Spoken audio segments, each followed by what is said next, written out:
অর্থবছর ২০২৪-২৫ অর্থনীতির নানা সংস্কার কার্যক্রমের মধ্য দিয়ে পার হওয়া প্রত্যেক মাসে দেশের রিজার্ভ শক্তিশালী হওয়ার তথ্য মিলেছে প্রবাসী আর রপ্তানি আয়ের পরিসংখ্যানে।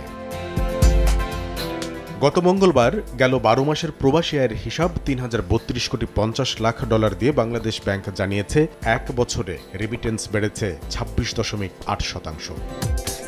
এরপর বুধবার হালনাগাদ পরিসংখ্যান তুলে ধরে রপ্তানি উন্নয়ন ব্যুরো ইপিবি জানালো, সদ্য সমাপ্ত অর্থ বছরে পণ্য রপ্তানি থেকে আয় হয়েছে $৪,৮২৮,৩৯,০০,০০০। বছরের ব্যবধানে বেড়েছে ৮.৫৮%, আর ২০২১-২২ অর্থ বছরের পর যা সর্বোচ্চ।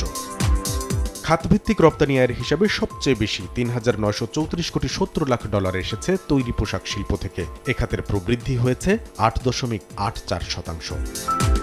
প্রায় $৪০ বিলিয়ন আয় করা তৈরি পোশাকের পর আর একটি মাত্র খাত চামড়া ও চামড়া শিল্পের রপ্তানি আয় হয়েছে $১ বিলিয়ন বেশি। 10.19% প্রবৃদ্ধি নিয়ে এ খাতের আয় হয়েছে $১১৪,৫১,০০,০০০। এ খাতের রপ্তানি বাজার সম্প্রসারণে পরিবেশের দূষণ রোধে সরকারকে এগিয়ে আসার তাগিদ দিচ্ছেন ট্যানারি মালিকরা। আমরা কমপ্লায়েন্স অর্জনে ব্যর্থ হয়েছি, তো যার কারণে আমাদের কিন্তু ওই যে বায়ার যারা আছে, আপনার বিশেষ করে ইউরোপিয়ান বায়ারগুলি, সাথে সাথে আমাদের এশিয়ান কোরিয়ান বায়ার যারা আছে, যারা সাপ্লাই চেইনে আপনার কমপ্লায়েন্স চায়, LWG সার্টিফিকেশন বা বিভিন্ন সার্টিফিকেশন চায়, সেটা আমরা অর্জন করতে ব্যর্থ হয়েছি বিকজ অফ আমাদের সিটিপির কারণে। রপ্তানি আয় বাড়াতে জ্বালানি সংকট কাটানোর পাশাপাশি পণ্য ও খাত বহুমুখীকরণে নজর দেওয়ার পরামর্শ দিচ্ছেন অর্থনীতিবিদরা। আমরা চাচ্ছি যে গার্মেন্টসের ভেতরেও কিন্তু বৈচিত্র্য করার অনেক সুযোগ আছে।